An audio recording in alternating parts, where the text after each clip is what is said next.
This is a video to help you with your prototype build procedures.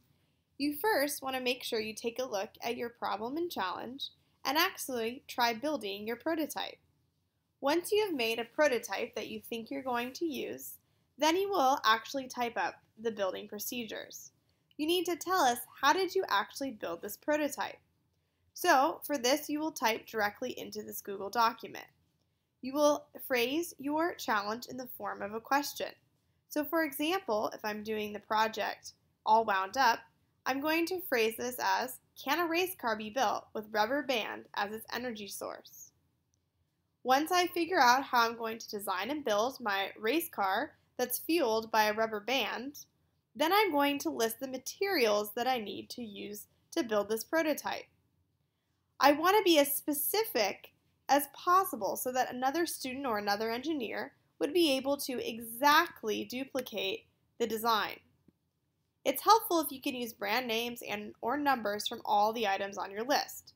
So for example, for my car I built, and I'll show you the example below, I would list all the materials I used to make this car. So I list them.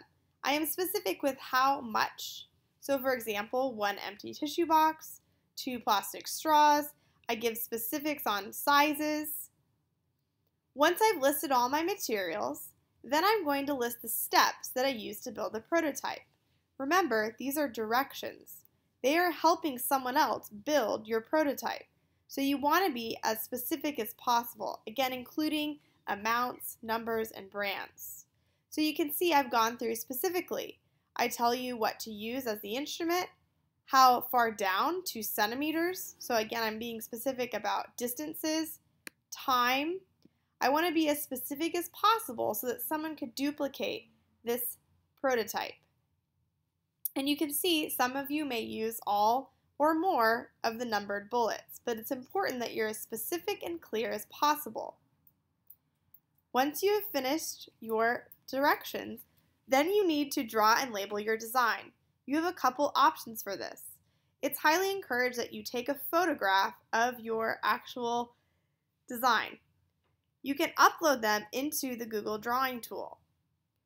You also have the option, if you prefer, to sketch up your finished prototype on a blue sheet of graph paper that we will give you in class.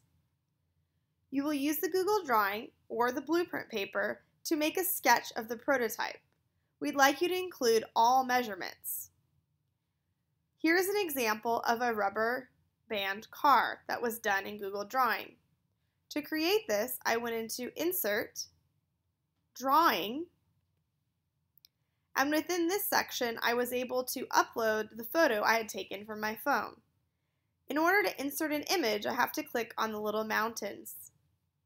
This will allow me to choose an image to upload from my iPhone camera or another type of phone or camera that you might have.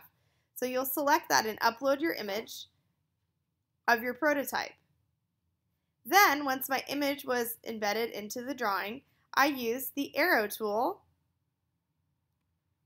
to create an arrow, and then I could type directly into it to tell a person how big or long something was in the drawing. And then I just click Save and Close. And there it is. Remember, wherever your cursor is where it's going to indent it. So I'm going to go ahead and remove that. But you can see my example below. So your job is to be very specific in writing your building procedures. What materials did you need to build it? Be specific with how much and how many so that somebody else could duplicate your project.